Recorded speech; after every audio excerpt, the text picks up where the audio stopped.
ഇന്ന് നമുക്ക് അയില മീൻ വെച്ചിട്ട് ചെയ്തെടുക്കാൻ പറ്റിയ നല്ല ഈസി ആയിട്ട് ചെയ്തെടുക്കാൻ പറ്റിയ നല്ല അടിപൊളി റെസിപ്പി കാണും കേട്ടോ. അപ്പോൾ അതിന് വേണ്ടിയിട്ട് ഞാനിവിടെ 3 അയില എടുത്തിട്ടുണ്ട്. അപ്പോൾ അത്യാവശ്യം നല്ല വലിപ്പമുണ്ട് കേട്ടോ ഈ ഒരു അയില. അപ്പോൾ ഇതുപോലെ ചെയ്തെടുക്കാൻ വേണ്ടിയിട്ട് അയില മീൻ തന്നെ വേണമെന്നില്ല, ഏത് ടൈപ്പ് മീനുകൊണ്ട് നിങ്ങൾക്ക് ചെയ്തെടുക്കാൻ പറ്റും കേട്ടോ. അപ്പം നമ്മളെ വീഡിയോ കാണുന്നവർ വീഡിയോക്ക് മറന്നു പോകാണ്ട് ഒരു ലൈക്ക് തരണം കേട്ടോ. അതുപോലെ തന്നെ ഹൈപ്പ് ചെയ്യാനും മറന്നു പോകരുത്. അതുപോലെ തന്നെ സബ്സ്ക്രൈബ് ചെയ്യുക, സപ്പോർട്ട് ചെയ്യുക കേട്ടോ. അപ്പോൾ ഇതൊന്ന് ക്ലീൻ ആക്കി എടുക്കണം, നല്ലോണം ക്ലീൻ ആക്കി എടുക്കട്ടെ നമുക്ക്. ഇനി നമുക്ക് ഒരു ചട്ടി അടുപ്പിലേക്ക് വെച്ച് കൊടുക്കാം. അതിലേക്ക് നല്ല വെളിച്ചെണ്ണ ഒഴിച്ച് കൊടുക്കാം കേട്ടോ. വെളിച്ചെണ്ണയിൽ തന്നെ ചെയ്തെടുക്കാൻ ശ്രദ്ധിക്കുക, എന്നാലാണ് ടേസ്റ്റ് ഉണ്ടാവുക. അപ്പോൾ അതൊന്ന് ചൂടായി വരുന്ന സമയത്ത് നമുക്ക് ഇതിലേക്ക് ഒരു 1.5 ടീസ്പൂൺ അളവിൽ നമുക്ക് ഉലുവ ചേർത്ത് കൊടുക്കാം. അപ്പോൾ ഇനി ഇതിലേക്ക് നമുക്ക് ചേർത്ത് കൊടുക്കേണ്ടത് ചുവന്നുള്ളിയാണ്. ഒരു 5-6 അല്ലി ചുവന്നുള്ളി ഇട്ട് കൊടുക്കുന്നുണ്ട്. അതൊന്ന് കട്ട് ചെയ്തിട്ട് ഇട്ട് കൊടുക്കട്ടോ. അതൊന്ന് ചുവന്ന് വന്നോട്ടെ നല്ലോണം. ചുവന്നുള്ളി കളറൊക്കെ ഒന്ന് മാറിയിട്ട് നല്ലോണം മൂത്ത് വരണം കേട്ടോ. എന്നിട്ടാണ് ബാക്കിയുള്ള സാധനങ്ങൾ നമ്മൾ ചേർത്ത് കൊടുക്കേണ്ടുള്ളൂ. ചുവന്നുള്ളി മൂത്ത് വന്നിട്ടുണ്ട്. ഇനി ഇതിലേക്ക് നമുക്ക് തക്കാളി ചേർത്ത് കൊടുക്കാം. തക്കാളി ഇവിടെ ഞാൻ 3 തക്കാളി ഇവിടെ ഇതേപോലെ കട്ടാക്കിയിട്ട് ചേർത്ത് കൊടുക്കുന്നുണ്ട്. ഇതിൻ്റെ കൂടെ തന്നെ ഞാൻ പച്ചമുളകും കൂടി ചേർത്ത് കൊടുക്കുന്നുണ്ട്. നിങ്ങൾക്ക് എരിവ് എത്ര വേണോ അത്രയും പച്ചമുളക് ചേർത്ത് കൊടുക്കുക. ഞാനിവിടെ 3 പച്ചമുളകാണ് ചേർത്ത് കൊടുക്കുന്നത്. എന്നിട്ട് നല്ലോണം ഒന്ന് വഴറ്റിയെടുക്കുന്നുണ്ട്. ഇത് നല്ലോണം വഴണ്ടിട്ട് ഇതൊന്ന് ഉടഞ്ഞു വരണം കേട്ടോ. അതുവരെ ഒന്ന് വഴറ്റിയെടുക്കുക. ഇതുപോലെ മൂടി വെക്കുകയെന്ന് വെച്ചാൽ പെട്ടെന്ന് തന്നെ വഴന്ന് കിട്ടുക. അപ്പോൾ ഇതിലേക്ക് വെളുത്തുള്ളി ചേർത്ത് കൊടുക്കുന്നുണ്ട്. 2-3 അല്ലി വെളുത്തുള്ളിയും കൂടി ചേർത്ത് കൊടുത്തിട്ട് ഒന്നും കൂടി ഇളക്കി ഇട്ട് കൊടുക്കുക. എന്നിട്ട് ഒന്നും കൂടി മൂടി വെച്ചിട്ട് ലോ ഫ്ലെയിമിലിട്ട് ഒന്ന് വേവിച്ചെടുക്കുക കേട്ടോ. നല്ലോണം ഉടഞ്ഞു വരണം കേട്ടോ ഈ ഒരു തക്കാളി.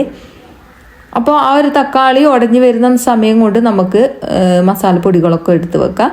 ഞാനിവിടെ 1.5 ടീസ്പൂൺ അളവിൽ മുളക് പൊടി ചേർത്ത് കൊടുക്കുന്നുണ്ട്. അതുപോലെ തന്നെ 1 ടീസ്പൂൺ അളവിൽ മല്ലിപ്പൊടി, അതുപോലെ തന്നെ 1/2 ടീസ്പൂൺ അളവിൽ മഞ്ഞൾ പൊടി ചേർത്ത് കൊടുക്കുന്നുണ്ട്. ഇത്രയും സാധനങ്ങൾ ചേർത്ത് കൊടുത്തതിന് ശേഷം നമുക്കിതിലേക്ക് നല്ല തിളച്ച വെള്ളം ഒഴിച്ച് കൊടുക്കാം.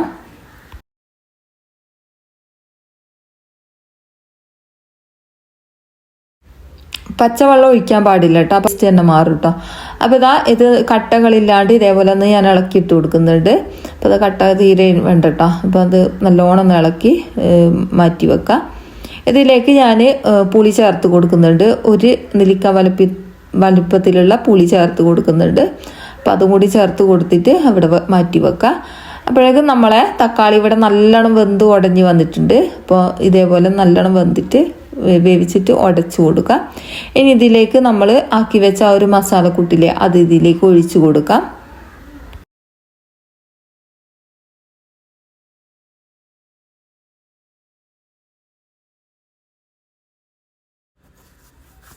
എന്നിട്ട് ഇത് നല്ലോണം ഇളക്കിയിട്ട് കൊടുക്കുക. എന്നിട്ട് ഇതിലേക്ക് കുറച്ചും കൂടി വെള്ളം ഒഴിച്ച് കൊടുക്കുന്നുണ്ട് കേട്ടോ. തിളച്ച വെള്ളം തന്നെയാണേ ഒഴിച്ച് കൊടുക്കാൻ പാടുള്ളൂ. അപ്പോൾ അതും കൂടി ഒഴിച്ച് കൊടുത്തതിന് ശേഷം ഒന്ന് തിളപ്പിക്കാൻ വെക്കാം.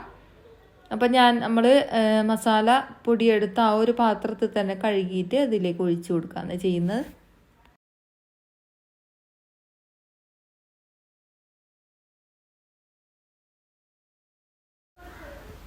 ഇനി ഇത് മൂടി വെച്ച് കൊടുക്കാം. നമുക്ക് ഈ ഒരു സമയത്ത് വേണമെങ്കിൽ ഉപ്പിട്ട് കൊടുക്കട്ടെ. ഞാനിപ്പോൾ ഉപ്പിട്ട് കൊടുത്തിട്ടില്ല, കുറച്ചും കൂടി കഴിഞ്ഞിട്ടാണ് ഉപ്പിട്ട് കൊടുത്തത്. അപ്പോൾ അതിനോട് വിട്ടു പോയതാണ് കേട്ടോ. അപ്പോൾ കുറച്ചും കൂടി കഴിഞ്ഞിട്ട് ഞാൻ ഉപ്പിട്ട് കൊടുക്കുന്നുണ്ട്. ഇനി ഇതിലേക്ക് ഇത് നല്ലോണം തിളച്ചൊന്ന് വെന്ത് വന്നതിന് ശേഷം നമുക്കിതിലേക്ക് കട്ട് ചെയ്ത മീനില്ലേ അത് ചേർത്ത് കൊടുക്കാം. ഞാനിവിടെ 2 മീനാണ് ഇപ്പോൾ എടുത്തിട്ട് കട്ട് ചെയ്തിട്ട് ഇട്ട് കൊടുത്തത് കേട്ടോ. അപ്പോൾ അതും കൂടി ഇട്ട് കൊടുത്തതിന് ശേഷം നമുക്കിതൊന്ന് ഇളക്കി ഇട്ട് കൊടുക്കുക. ആ മസാലൻ്റെ ആ ഒരു വെള്ളം എല്ലാ ഭാഗത്തും ആകുന്നത് വരെ ഒന്ന് ഇളക്കി ഇട്ട് കൊടുക്കുക. എന്നതിന് ശേഷം ഇതൊന്ന് മൂടി വെച്ചിട്ട് നല്ലോണം ഒന്ന് വേവിച്ചെടുക്കുക. ഒരു പാകത്തിനുള്ള ഉപ്പും കൂടി ഞാൻ ചേർത്ത് കൊടുത്തിരുന്നു കേട്ടോ. അപ്പം മീൻ നല്ലോണം വെന്ത് വരണം കേട്ടോ, എന്നാലാണ് കറിക്ക് ടേസ്റ്റ് ഉണ്ടാവുക. നല്ലോണം വെന്ത് വരുന്ന സമയത്ത് നമുക്ക് ഇതൊന്ന് ഒന്നും കൂടി ഇളക്കിയിട്ട് കൊടുക്കുക. അടി പോകുന്നൊന്ന് നോക്കണം കേട്ടോ. ഇടയ്ക്കൊന്ന് ചെറുങ്ങനൊന്ന് ഇളക്കിയിട്ട് കൊടുക്കുക. മീൻ കലങ്ങി പോകാൻ പാടില്ല കേട്ടോ. ഈ ഒരു സമയം കൊണ്ട് നമുക്ക് ഒരു അരപ്പ് തയ്യാറാക്കാം. ഞാൻ ഒരു അരമുറി തേങ്ങ എടുത്തിട്ടുണ്ട്. അതിലേക്ക് 4 ചുവന്നുള്ളി ചേർത്ത് കൊടുത്തിട്ടുണ്ട് കേട്ടോ. കൊച്ചുള്ളിയാണ്. അതും കൂടി ചേർത്ത് കൊടുത്തിട്ട് പിന്നെ ഇതിലേക്ക് 1 ടീസ്പൂൺ അളവിൽ പെരിഞ്ചീരകമാണ് ചേർത്ത് കൊടുക്കുന്നത്. അതും കൂടി ചേർത്ത് കൊടുത്തിട്ടുണ്ട്. പിന്നെ ഇതിലേക്ക് ഒരു 1/4 ടീസ്പൂൺ അളവിൽ മഞ്ഞൾ പൊടിയും കൂടി ചേർത്ത് കൊടുത്തിട്ടുണ്ട്. പിന്നെ മുളക് പൊടി ചേർത്ത് കൊടുക്കുക.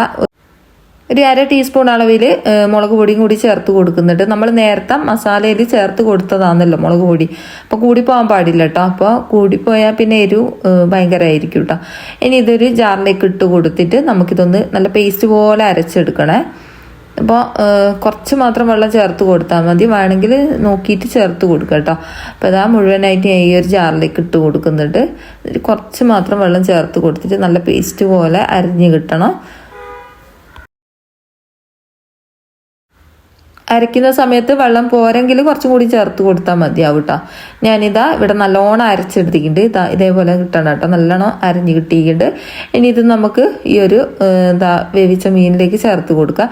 മീൻ നല്ലോണം വെന്ത് വന്നിട്ടുണ്ട് കേട്ടോ. അപ്പോൾ അത് ഇതിലേക്ക് മുഴുവനായിട്ട് ചേർത്ത് കൊടുത്തിട്ടുണ്ട്. ഇനി നമുക്ക് ജാറ് കഴുകിയിട്ട് ആ ഒരു വെള്ളവും കൂടി ഇതിലേക്ക് ഒഴിച്ച് കൊടുക്കണം. അപ്പോൾ ആദ്യം ഞാൻ ചൂടുവെള്ളം ഒഴിച്ചിട്ട് അതിലേക്ക് ഒഴിച്ച് കൊടുക്കുകയാണ് ചെയ്യുന്നത്.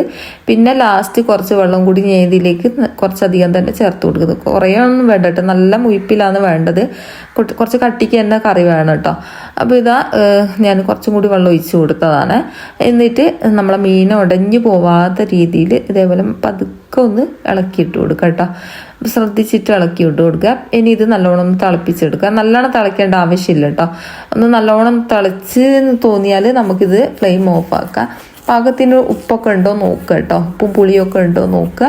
എന്നിട്ട് പതുക്കെ ഒന്ന് ഇതേപോലെ ഒന്ന് ഇളക്കിയിട്ട് കൊടുക്കാന്ന് ശ്രദ്ധിച്ചിട്ട് ഇളക്കിയിട്ട് കൊടുക്കാന്ന് ചെയ്യാവും. അപ്പോൾ അതാ ഈ ഒരു കട്ടിക്കാണ് നമ്മൾ എടുത്തത് കേട്ടോ. അപ്പോൾ അധികം നേർത്ത് പോയിക്കില്ല, കുറച്ചൊരു കട്ടിക്ക് തന്നെ നിന്നോട്ടെ. ഇത് തിളയ്ക്കുന്ന സമയത്ത് ഒന്നും കൂടി കട്ടിയായിട്ട് വരും കേട്ടോ. അപ്പോൾ ഇത് നല്ലോണം ഒന്ന് തിളച്ച് വരണം. വരുന്ന സമയത്ത് നമുക്ക് ഫ്ലെയിം ഓഫ് ആക്കണം കേട്ടോ. അധികം നേരം ഇങ്ങനെ തിളയ്ക്കാൻ പാടില്ല, അപ്പോൾ കറി ടേസ്റ്റ് ഉണ്ടാവില്ല. അപ്പോൾ ഇതാ ഒന്ന് നല്ലോണം ഒന്ന് തിളച്ചതിന് ശേഷം ഒന്നും കൂടി ഞാൻ ഇളക്കി ഇട്ട് കൊടുക്കുന്നുണ്ട്. എന്നിട്ട് ഒന്നും കൂടി ഞാൻ തിളയ്ക്കാൻ അനുവദിക്കുന്നുണ്ട് കേട്ടോ. എന്നിട്ട് ഞാൻ ഫ്ലെയിം ഓഫ് ആക്കിയിടേ. അപ്പോൾ ഈ ഒരു മൺചട്ടി ആയതുകൊണ്ട് തന്നെ ഇതിൻ്റെ അകത്ത് തന്നെ കിടന്നിട്ട് അവിടുന്ന് അങ്ങനെ വെന്തോളൂ കേട്ടോ ആ ഒരു തേങ്ങ. പിന്നെ നമ്മൾ തിളപ്പിക്കൊന്നും വേണ്ട, കുറേ നേരം ഇങ്ങനെ തിളപ്പിക്കേണ്ട ആവശ്യമില്ല കേട്ടോ ഈ ഒരു കറി. അപ്പോൾ തേങ്ങ പിരിഞ്ഞ പോലെ ഉണ്ടാവും, ഒരു ടേസ്റ്റ് കിട്ടുകയില്ല. അപ്പോൾ ഇതേപോലെ കറി വെക്കാത്തവരുണ്ട് ഒന്ന് ചെയ്ത് നോക്കുക, എന്തായാലും ഇഷ്ടമാവും. ലാസ്റ്റ് ഞാനൊരു കറിവേപ്പിലയും കൂടി ചേർത്ത് കൊടുക്കുന്നുണ്ട്.